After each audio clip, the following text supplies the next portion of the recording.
we've got a recording that we can share with them afterwards. And if you could, lads, just in the chat box, could you just let me know if you can see the screen?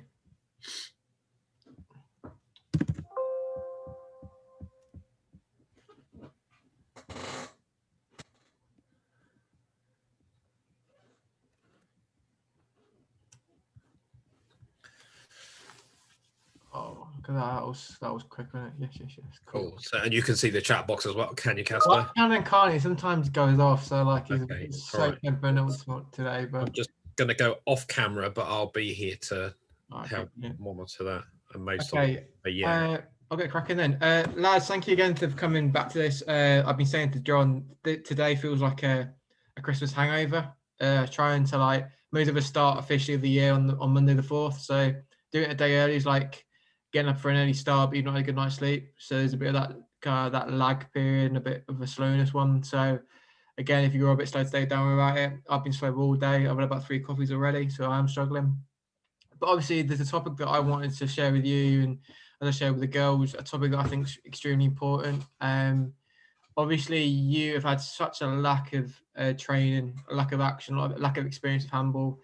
And I was saying that I read on the England handball Twitter feed something. It was like something like 250 days that you've not had competitive action. Some of you might have had some friendlies potentially. I don't know, but that is a long time to go without handball. And in terms of the psychological impact it has on your self-confidence, how you feel about your abilities in general, is massive. So I want to help you along the way and help you with that preparing for when you do re-enter handball on a regular basis, and just so you feel a bit more psychologically ready, a bit more confident, you don't feel as anxious about that return to handball.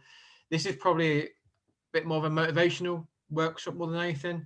It's just to help you along the way. It's nothing demanding. It's just there solely to boost your self-esteem and your confidence when you do start handball again. So this is split into 3 sections. Firstly, what things to consider psychologically for when you do return to handball. So the key factors like your motivation, your self-confidence, what you need to focus on, so around that goal setting. We'll explore obviously feeling confident within yourself, because that is a key one. If you don't feel confident, that's only going to make you more and more anxious. And we'll spend a bit of time talking about preparation and feeling ready and just feeling relaxed. And then finally, we'll spend a bit of time around just managing your expectations around your performance standards, which I can imagine that you're anxious. And even being John from a different perspective and different context, when we shift back to face-to-face learning and me doing face-to-face one-to-ones again, it's going to be a bit of a transition again, because we've got so used to doing things online. So we're all going to feel a bit rusty. So it's all about managing your expectations about what to expect once you re-enter the handball world. So I'm going to start off on a positive note. COVID is all about what is taken away from us in terms of the things that we're passionate about, the things we enjoy doing. There's things we've gained from a positive perspective for COVID, but there's a lot of things that got taken away from us, especially from a handball perspective.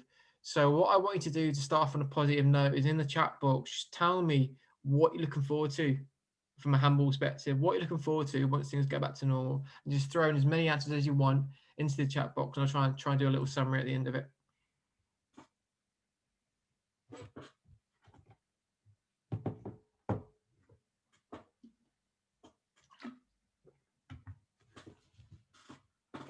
Seeing teammates. So we've got seeing teammates, good start. Having an outlet for stress and anger. That's good. That's a really good answer. The competitive nature. I think we all missed that.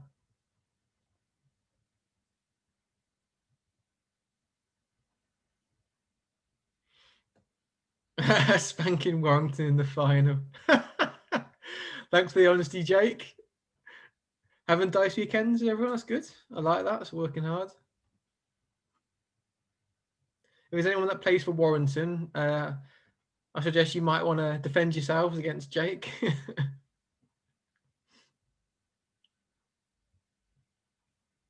There we go. Come on.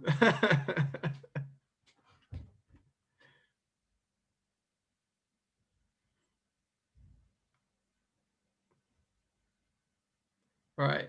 This is probably going to turn out into a bragging right now.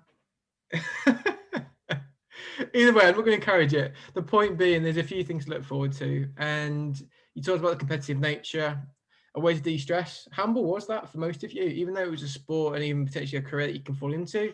you used it for other reasons as well, to help feel relaxed, chilled out, distract you from schoolwork. There was a number of things. Obviously, these are the kind of ones that I kind of took from other things, the competitive nature. So I got that was one of the answers you mentioned. Doing something you're passionate about again. Demonstrating performance excellence, which I don't think it might be within your answers, but it wasn't kind of directly said. It's about proving to yourself you're good at handball again, which you've not really had the opportunity to do. You might have done it in training, but it's not the same level. So it's demonstrating to yourself and even to other people if that motivates you about how good you are as a handball athlete. Team spirit and playing with friends, which is always, I found that it's going to be the first one every time, especially in a team sport like handball. And then finally, doing something meaningful, which links to your passion. Handball took away a lot of things that you're passionate about, but also you find meaningful. And trying to refine things that you're interested about, that are important to you, is hard. So be able to get handball back as one of the things that is meaningful to you in your life, it can make a big difference in terms of empowering you, making you feel positive again, and about looking forward in life. So again, thank you for sharing with those answers. And it was more just for you, just to give you a bit of optimism, remind yourself there is some positives that are coming your way at some point. We don't know when it will be, but they will come back. The reason that we're talking about this in psychological readiness is that the current situation is, well, the way I perceive anyway, is what you've gone through is very much what a athlete who's suffering from long-term injury goes through. Good example is an ACL injury, ACL injury, that typically you're out for 9 to 12 months. You've been out for 9, 10 months. And the similarities are kind of listed in the title here. So first of all, there's a lack of training hours, no competitive action, inconsistent routines, whether that's going to training, eating a certain way, being with certain people. You feel rusty and you lack confidence in yourself. There's a lack of feedback on performance standards because you're not training and because you're not playing competitively. You feel frustrated, uncertain future. Motivation, effort fluctuates, which I have seen countless times with athletes over the last 9 months, which is completely normal. And even with me and John, we're doing these things online. Sometimes you gotta try and find that inner motivation to keep going. The biggest one though is social isolation. When you have a long-term injury, there's not loads of athletes on the team that all have long-term injuries, but this time around, a lot of you are kind of going through this, but you do feel isolated, and it makes a big difference in terms of your self-esteem and your confidence and your whole perspective on the scenario. Obviously, this is the only negative slide. The rest of it is all positive in terms of helping you feel psychologically ready. But this is just comparing and realizing it is actually maybe a scenario that you might be familiar with. Some of you might have had a long-term injury and found that experience quite tough. And you might realize you've maybe transferred some of the skills you gained from that experience into dealing with the COVID one. So what can we do? What can you use to help you feel more psychologically ready for when you do start playing handball again? These are a few things which we'll go into more detail over the next few minutes, but this is kind of just the outline. The first one is social support, and you mentioned it as the first thing I asked you about what you're looking forward to is the social support. Well, that's just having a general chit chat, having a laugh, or using social support to help you feel better after feeling stressed out. One of the key things in terms of helping you feel psychologically ready. And that's why if you read anything on the internet or you've heard from your coaches or tutors, it's all about importing and preserving those social connections you have with your teammates or anyone that's within the DiSE program, because you're all in a similar situation. Again, you need to feel confident about yourself, about being ready to return to action. And we'll talk about how you can boost your confidence on that side. It's ensuring that you spend a bit of time making yourself feel more relaxed about the experience of returning to handball, feeling chilled out, having less anxiety. Key one, having realistic performance expectations about the standards of where you will be at when you restart. You can't kid yourselves, and we all know the same, that you're all going to be rusty. The good thing is, though, you're all going to be rusty. So when you do make a mistake, you won't feel like you're the only one making a mistake. So it makes you feel more calm about it. Relatedness, it's key that you want to feel wanted by someone within the team. You have a sense of belonging. If you have that sense of belonging, again, it's going to make you feel more ready to return because there's something to look forward to. And then finally, we'll talk a lot around having where to find that inner motivation to keep going, to look forward to it, because your motivation has been sucked away quite a bit due to COVID. And then spend a bit of time just about exploring about why it's going to be positive and why you're going to enjoy returning to handball, which is probably the most important thing to start off with, because that will help you tolerate when you realize your standards might not be as where you want it to be at the start. So we'll start off with the first one, confidence about returning to play. So these are a few things, and some of you might have done this already. Obviously, I'm aware that this kind of workshop's fallen 9 months into COVID, and maybe it could have been more helpful to have done in September. but it's still the same message because we're back where we were 6 months ago. First one is just feeling relaxed. I don't necessarily mean feeling relaxed about your performance expectations. I just mean in general, if you feel more relaxed as a person, you can tolerate things more. Relaxed means more prepared. You feel more confident because you're more happy. So what I recommend is closer to the time and keep doing this. I'm sure you do anyway. Keep spending that regular time to keep focusing on making yourself chilled out and relaxed. Whether that's watching Netflix, playing instruments, whatever it may be. Just do things to help you feel relaxed, because that is the first thing that will help boost your confidence or naturally make you feel more confident about returning to play. The relaxation will help combat the high anxiety, and then again boost your self-esteem as well. Normalize how you're feeling, and I've done this, John's done this, everybody's done this in terms of what we've gone through, because the whole experience has been something that was unfamiliar to us. We couldn't have prepared for, couldn't have searched on our previous experiences to think about how we could deal with it. It's so new and different, but we've all gone through it. And our responses in terms of whether we got stressed out or burnt out or all over the place emotionally, that's all a normal response. And it's important to be fair to yourself and say, that is okay for how I reacted. Because if you don't do that, all you're going to do is feel low in terms of your self-confidence. So the first thing is just normalize what you've gone through, because there's a lot of people in the same situation as you, and also people that you can relate to, which helps you tolerate what you've gone through better. Again, I'd really recommend this one. Because you've not had regular feedback on your ability, it's important to try and get that from somewhere. So setting small, immediate, progressive goals, which are, again, I want to say immediate, I mean like the next couple of weeks, not too long term, because you know the future is quite uncertain. But set feedback goals on things that you can still do within your control. So you can still practice certain skills at home. You can video record yourself and share it with your coach if you want to. You can do your fitness goals. You can do your nutrition goals. There's loads of things you can still do at home, not everything, but those things you can do within your control are an opportunity to get feedback on how you're doing. The more feedback you have on yourself and your ability levels, the better idea you have in terms of the gaps. So then you can start putting goals in place to work towards that and reduce the gap so you feel more ready once you return. Do the basics right. I can't stress this enough. I know doing the basics means it's the boring stuff, sleeping well, eating well, just taking care of your overall well-being. If you do that, naturally things will be easier once you return to sport. If you return with a poor sleeping routine, or you're not eating well, or you're stressed out, you're going to find it more difficult. Again, I'm there to help out with that sort of thing, but basics are just taking care of yourself, and hopefully you know how to do that. And if you do that from now on, it'll reduce the gaps in terms of having you feel more mentally ready. Challenge mindset, and this is quite an important one. I do this with any challenge, any stressful thing that I kind of encounter.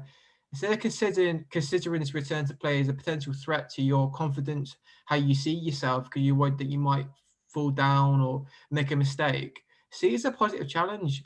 You've already probably proved to yourself that you're able to adapt to some level, improve, develop new strategies to cope with stress. Same with this one. It's just another challenge which you can take on board with a positive mindset. If you see it as a positive challenge instead of a negative threat, you're going to have a more optimistic mindset behind it. And the final one is just track your confidence up to the point where you are. So for now, if you are lacking confidence, ask yourself on a scale of 1 to 10, where am I on my confidence? The higher the number, the more confident I feel. If I feel like a 3 or 4, why is that? Or is it because I'm not relaxed? Is it because I don't know where I am in terms of my ability levels? It just gives you a number to work with, gives you some information, and you can start working on it and boosting your confidence. When it gets close to the time when you hear the news, oh yes, you can restart handball regularly, you then might go, where's my confidence now? It's a 7 out of 10.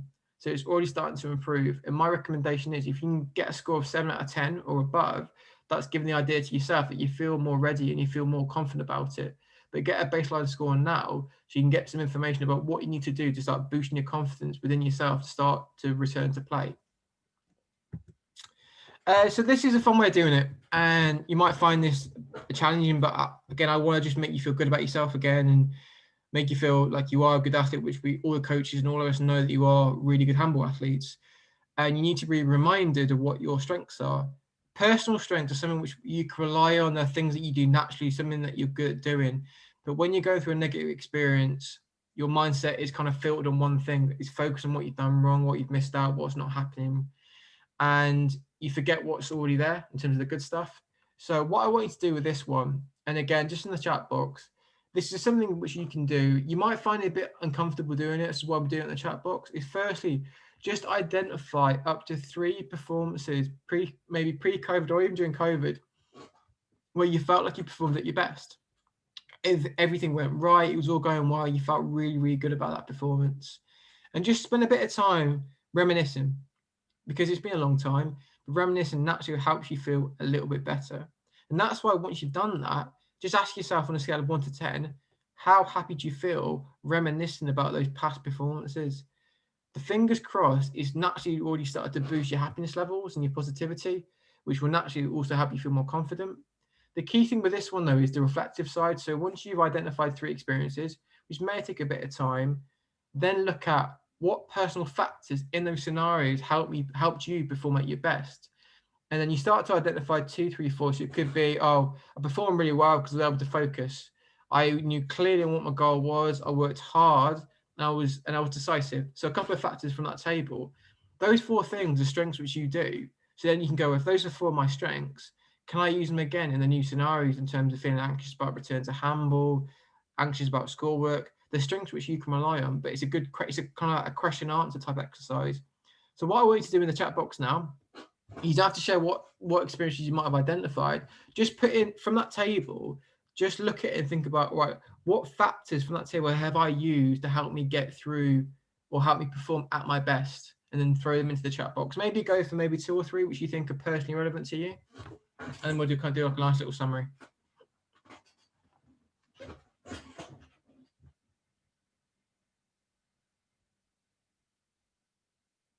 Straight out, passion. Yeah, that's a good one. Oh, passion.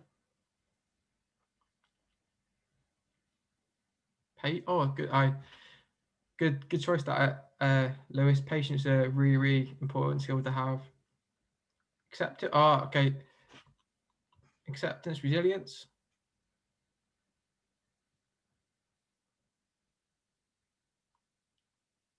I like that goal oriented, knowing what you want to achieve. Focus. Creativity, commitment. Boys, I'm liking this. There's a good variety of factors that you've all got. Oh, more commitment. Is there any more? Even if you put 1, there might be more. Motivation, first motivation there. I like that one.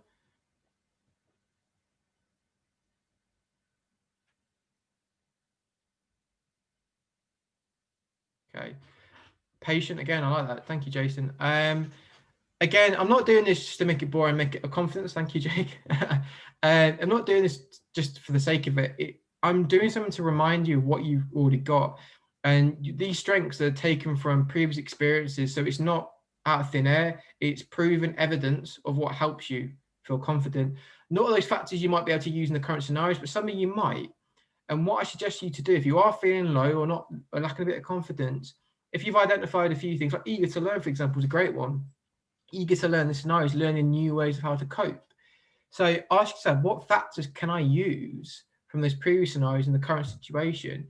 Because there's something you don't have to relearn it. They're not new skills, the skills that you've already developed. So it's saving you some of the work and kind of thinking more smartly about it. And in general, though, you get 2 things from this. You feel more positive, you feel more confident. If anyone does sports psychology, either at GCSE, A-level, or whatever it may be, you would talk about one of the top influences on your confidence is examining your previous achievements. I know it was a long time ago, but it still gives you a boost when you need to have it. And this is a great way of doing it. So responses to uncertainty, probably really relevant. We thought we were past the uncertain future. Thought we kind of knew what was going to happen, both from everyday life, but also to sport. And I can't reinforce this enough. You might have done this again already. I understand that you've been through this for 9 months now, but it's important. Uncertainty is out of your control. So to help cope with it, it's a bit around distraction and developing strategies that are within your control that you can influence to make you feel better or feel more calm or be more in the moment. And the first one there is just deep breathing. You might have done this already through meditation apps or something.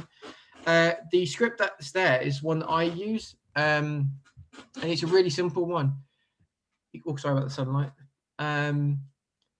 This one is focused on breathing through in and out your nose. And when you're breathing slowly through your nose, you count up to 6 in your head.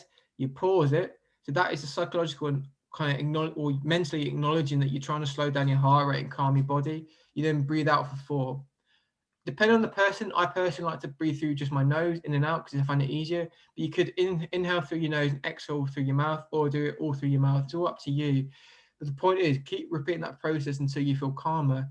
There's a tip there about having hands on your stomach. The whole point of doing that is to make sure your stomach is expanding and not keeping flat. Because if your stomach's flat, it means you're minimizing how much oxygen you can get into your system. So make sure that you're noticing that your stomach goes outwards, so you're getting as much air as you can do into your body. It's got there, train, exercise, or walk in a green space. Might sound weird and funny, but it's true that green spaces really help you psychologically.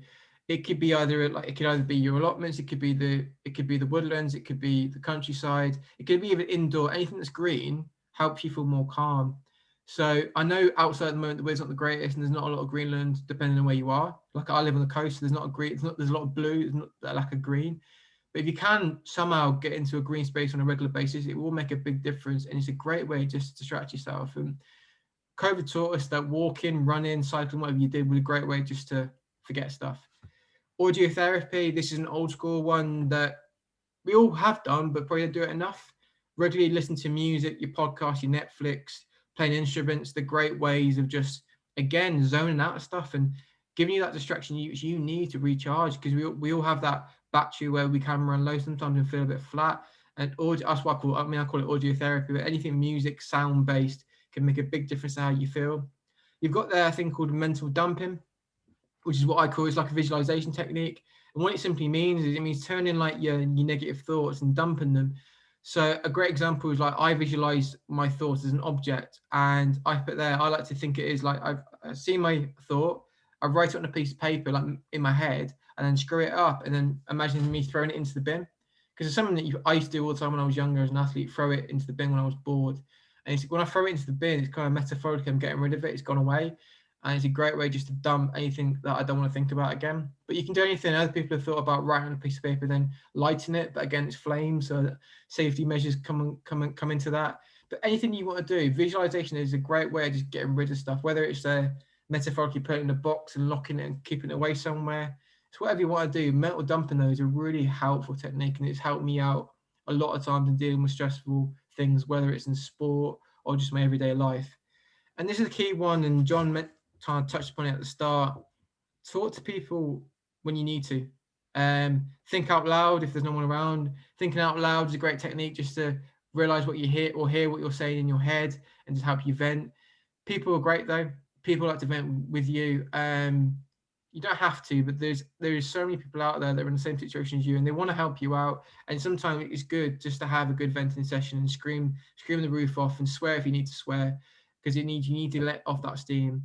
There is some unusual ways to venting though, because sometimes you can't vent with other people, even though that's the best way of doing it. Other ways of doing it is either it's a weird one, looking at yourself in the mirror and venting. You actually see your facial expressions, your emotions, your body language. And weirdly, it's like you're with someone else. You can do it on the camera like I'm doing now. So I see myself, and again, you can vent. You can even record yourself, whether that's audio on a podcast or video. There are alternative ways to cope in. And I'm sure you've all developed your own ways of coping with uncertainty, but I found that sometimes when I record myself, not personally record myself, but I've looked in the mirror sometimes when I have to and vent, it does make a difference. So distracting your mind, this kind of reinforces kind of what I've talked about. It's just a short video, and hopefully you can hear this. This is only about a minute and a half, but this comes from, it's like a testimonial. It comes from Adam Peaty, who is a British swimmer, world records, Olympic medals. You're probably familiar with him, and he's been a big ambassador for athlete and men's mental health in sport. So just give it a listen, and it will reinforce the points that I've made about it. I like meditation, and not that kind of stuff where I just sit down and not think about anything. Oh, give me a sec. Can you guys hear that? Just put a yes or no in the box. Yeah.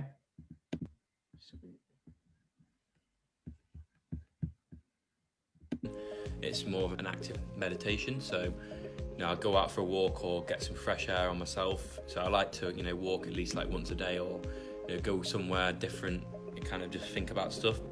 If I'm feeling anxious or I'm feeling something's not quite right, I'll always kind of flag it and try and fix it. You see it on a daily basis now, where people aren't afraid to kind of come out. I don't believe there's a taboo around it, and I don't really think there should be. You know, especially when you live in a world of social media, you live in a world of, they've got it better than me. I want what they've got. You live in a world of jealousy and stuff like that. It's not healthy, and you're not going to have a perfect week. No one has a perfect week or a perfect month. So, when I go through training, I can be on cloud 9 or I can be on cloud -9, and that's why I'm working to kind of spread an awareness in mental health in athletes, just because it's so important to set other goals apart from sport. Okay, again, the reason I showed you a testimonial, even though the points I'm making are fairly obvious, it's good to know that athletes are doing the things that you're getting taught about as well, because it helps you probably motivate it, because you want to be like the best athletes. I know he's a swimmer, but the mentality behind elite sport is the same in terms of taking care of yourself. And you touched upon a point as well about having those avenues outside of sport, which again you probably learned and had to kind of do in terms of focusing on hobbies and other interests outside of sport, because you can't do sport as much. And what I recommend is keep using them once you return to sport full time, because they are great ways to take yourself out of sport when you need to and have a distraction and a chance to mentally switch off. I like So if you are curious in meditation, because again, that was the first thing you touched upon, these are a few apps which you can use. If you are curious and want to try it, you might use them already, but these are a few that you can try out. Headspace is probably the most well-known one, or Calm as well is another one. They are paid subscriptions and you have limited free services on that. So if you are interested in just getting a free one, which I know young athletes like to have, free stuff, Smile and Mind is meditation and mindfulness, and has loads of different programs from sleep to focusing to stress management, and it's all free. Personally, that's the one that I use. It's really good, and you can track your progress and how you're feeling and stuff. There's websites like Aura, Mind Bliss, Insight Timer. Hopefully they're still around, because some of these I put on a few months ago, so hopefully they're still going. But just a handful. There's loads more out there. I'm sure if you typed into Google or on your App Store on your iPhone or your Android, you'd see apps come up, and they are great ways of just using your phone to kind of help you switch off and put your headphones in, and no one's going to know what you're listening to. So moving on, and this is kind of like the key one. I've talked about personal points of view and what you're looking forward to. As you pointed out in the chat right at the start when I asked you what you're looking forward to, first thing that popped out was the friendships and that team environment is what you're looking forward to. And this is just reinforcing it. If personal reasons aren't helping you feel ready to return to sport, think about it from that social perspective. And these are just 7 points in terms of how your teammates help you out. They help support you. You feel a sense of belonging, a sense of togetherness. The competition, there's healthy competition, because there's only so many spots on the team or the starting lineup when you do go to camps. Friendships and extended family. The term extended family is in quote marks. It has actually been used by several athletes over the last couple of years when I've been working with them. The banter. I know just from the chat room, as you've proven, banter's probably a top one with the lads. I can't remember who it was who was competing about who beating Wolves in the final, but again, the banter helps you out. It's a good way of just a sense of humour. And I was always taught is if there's banter and humour within a team, it means you're socially accepted. So it's a good way of knowing if you're a part of a team. Sense of belonging, and generally that helps you feel good. So those are 7 reasons. There's probably hundreds more in terms of how the team makes you feel, and it's just another reason to help you feel more positive and more motivated towards return to sport, because some of the things you're going to get back once you re-enter sport. And remember, sport is much more than just performing and excelling. It's those relationships, it's that experience, it's the down moments, but also the up moments. But the team spirit, especially in handball, was so strong. I know that picture, I don't know how old the picture is. I think it's a year or 2 old. I think it's the under-20s of that. So fingers crossed, you as a team will have the opportunity at some point to create a similar image of you being excited and achieving something. Realistic performance expectations. I can't stress this enough that you will have a strong desire to want to be the best athlete straight away. And there's nothing wrong with that. And it'll help you motivate you to keep training. But it might not make you very tolerable if you don't perform that well straight off the bat. And you've got to remember you've been out for a long, long time or not had that consistent training. Even if you've worked hard at home, you've not done it to the same standard that you would normally do pre-COVID. So there is going to be that kind of lag in terms of regaining where you were pre-COVID, especially if you've been injured. So be patient about re-establishing those standards. If you're feeling that if you're unsure if your goals that you set yourself aren't realistic, consider using other people, getting advice from the coaches, your teammates, anyone that you trust that can help you develop some realistic goals about your performance. If you're still focused on achieving goals pre-COVID, readjust them, reframe them, reword them to suit the current situation. Because as you've been taught, if you don't readjust goals to suit the scenario, they're not realistic. It means you're unlikely to achieve them. Boost your confidence by examining and reviewing your physical and fitness standards. Because like I mentioned at the start, there's been a lack of opportunity for you to identify and analyze where you are on many of your skills and your performances.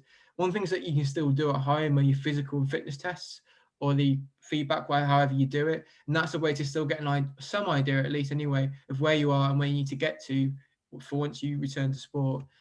And the final one is, it's all important about focusing on achievements, and it's great that athletes can be motivated by external factors such as success, trophies, the money, the professional contracts.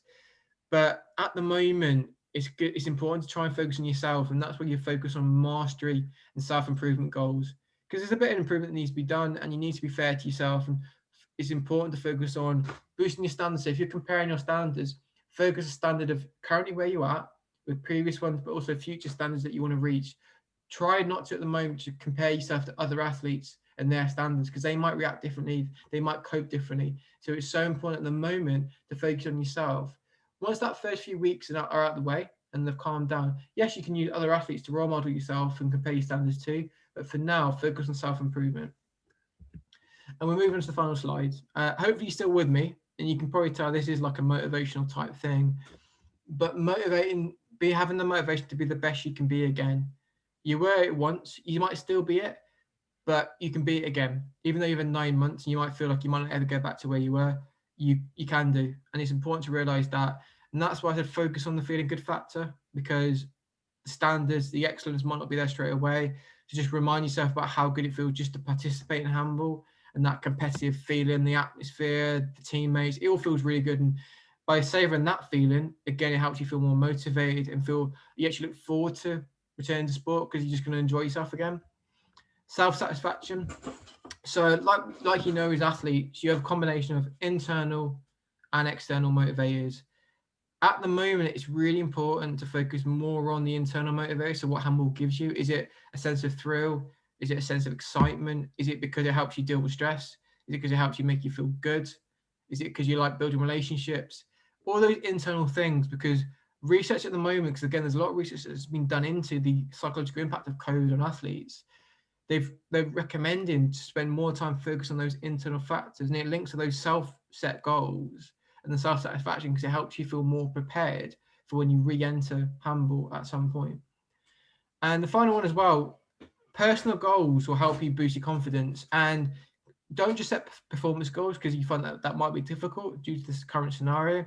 So consider goals around your well-being, maybe other things around sport, which is like you want to build a relationship with one of your teammates, or feel more confident within team talks, anything along those lines. It helps give another avenue to feel successful, but also feel motivated, because as you know, a goal is something to focus on and also feel motivated towards. And finally, preparation is key. You might have used preparation routines pre-COVID for like competition. At the moment, the thing you might do more regularly is your competition, and that's the environment, that's the opportunity where you get to train, improve, and maybe simulate competitive matches. And if you want to practice your routines to make sure they're effective and good for you for when you do play competitively, practice those pre-routines before practice, whether that's listening to music, using self-talk, visualization, just making sure you're prepared and doing all the things you need to do in terms of preparation of your kit, eating well. Those things, preparation equals confidence, feeling prepared, and you feel more relaxed about the upcoming situation. And that's a really, really key one. So all I say is thank you for listening. All right, lads, I know you're tough. I don't need to say that. I know you're all resilient. Sometimes it can help just to hear that there's other people behind you as well, and we know that you can keep going. It's so important to know that your experience isn't permanent and it will get better. I know it's hard to hear, especially when we keep going back and forth with Boris and him being an idiot, but it's true. It's not permanent. Nothing ever is, and it will get to a positive point again. Reflect on your positive experiences you've gained from that COVID challenge. you have gained some positive things. It might be things that you start to appreciate more, opportunities or hobbies that you've developed due to COVID you never thought you'd get into again. Remember, there's always people behind you there to support you. You don't have to use them if you don't want to, but they're there to support you when you need them. Use them for venting. I keep saying this, venting is so important. Remember, we're all in this together. We're all in the same situation. So what you're feeling, it might sound abnormal and so weird, but you might realize that someone, other athlete, if you talk to them, is feeling a similar way. And you might have done that already. And it helps make you feel so much better. And finally, just keep reflecting on how good it's going to feel once you start competing again. And I know you're going to enjoy it. I know you're going to look forward to it. I know it's tough, and hopefully we're kind of nearing the end of this sort of thing. We all know as coaches, tutors, that you as athletes, you're on this DiSE program because you're good and you're elite athletes. You've got a lot of potential, and we know that. And sometimes it's good just to hear it from us and know that we still believe in you and we know you can keep going. So what I'm going to say is just thanks for listening. And is there any points or any things you want to say to me after what I've said?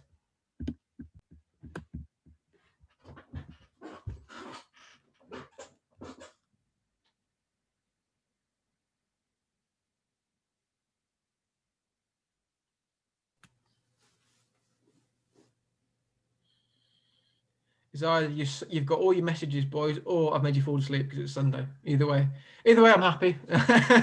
Makes my life a little bit easier.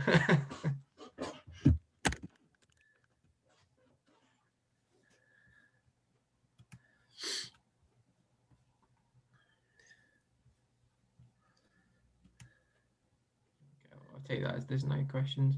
Thanks, Luke. Thanks, boys. We'll check where we are with the Met Schools work booklet. Okay, so just to clarify where we are with this one. So what I would probably need to find out from Nathan and Chris a little bit more as well. The idea we found is that you're up to M3 at the moment, from the most of you. You've just been sent a guide to help you fill in the blanks. What I recommend is if you completed these goals a year ago, a long time ago with me, maybe I would suggest if you want to spend the time, go back to your ratings, reevaluate your ratings on your mental skills. So you might get some new areas for development. So then you can write some more relevant goals. If you feel those weaknesses are still the same, just focus on re-editing your goals and using that guide to help fill. Remember the framework I followed with writing your goals in, making sure it's clear on what you want to achieve, how you want to go about doing it, and how you're going to measure it, for example. Our aim is by March, we want to be up to M9. Yeah, I think to add to that, I think probably if you can get up to, because they're on the old workbook, if you can get up to M6 done and then submit that to Chris and Nathan. Yes, Fraser, reflect on your goals in M5 and M6 and get those sort of submitted in the next couple of weeks. Yeah. Again, we are conscious of the fact that you will have pressures on you from school, college over the next couple of weeks. But clearly just try and get this stuff done and out of the way.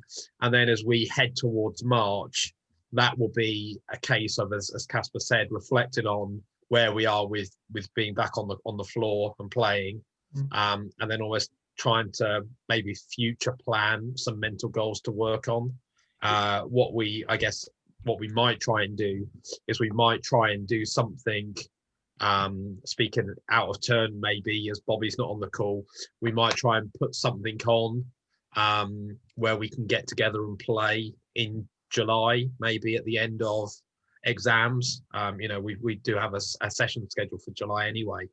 And that might be where, we still offer some level of support. It might be that we, again, liaise with England Handball and see whether there's any way that we can get you to get some individualized support if required from Casper, just to help you sort of develop those skills as you progress on, particularly as part of GB, as you're part of that squad. So so I guess again, go to complete up to M6, M5 and M6 now, ideally, today if you can, and then we'll reflect on the last section as we come back in March. And although there's M7 through to M11, a lot of those sections are actually quite small, so they shouldn't take you too long. Yeah. Can I just make a tip for Fraser on this one? When you come to your reflecting your goals, obviously remember when the goals were set, they were set for the context of handball performance, which was taken away.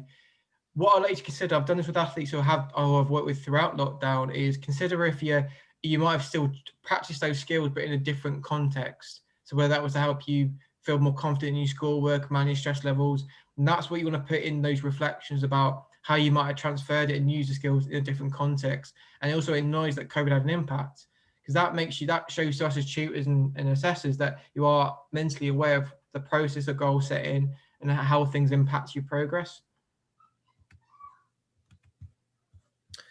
Cool. Excellent. Okay. Well, I think we'll sign off. If any of you want to jump in on a call at 4 o'clock with Bobby, related to anti-doping, as you know, the rules have changed 3 days ago with the new WADA guidelines for 2021. So there's a couple of updates there that Bobby will provide. Then again, we're more than happy for you to dip into those. And again, as you're liaising with Chris and Nathan, if there is anything that you want covering over or covering again, because of lockdown and because of our delivery to the first years, we do have a lot of sessions recorded that either Sue or Liz or Chris have delivered so far. So you can sort of dip into them to catch you up with those workbooks as well. So, you know, good to see your names on a screen and a couple of faces, and to hear a couple of you. And I've just realised that where are you? That Jake, your brother's Ned, who I've got to know a little bit better than you guys have because of technology, and it's just occurred to me that you're probably related, which is quite slow of me to do, really. But yeah, good to see your names on the screen. And you know, again, as I said to the girls, as we progress, is he still in bed? Well, he was on the call earlier. He's gone back to bed. As we progress towards the end of our time, and I know we've still got a little bit to do feel like you can get in touch. And again, you know, I'm probably slightly more accessible and probably more responsive because I'm sat on my laptop or my PC throughout most of the work day. So do drop me a message, and you should have my mobile number. Feel free to use that for WhatsApping if that's easier. Do also feel free to email me if you need any help or support. And equally, for some of you, that might apply if you're doing UCAS. If you are doing UCAS and you haven't got that in yet, pull your finger out and get it in this week. And also just nudge me if you need some help with that one. So that's it from us. Good to see you all, and we'll catch you later on. Thanks, Casper. Thanks, lads.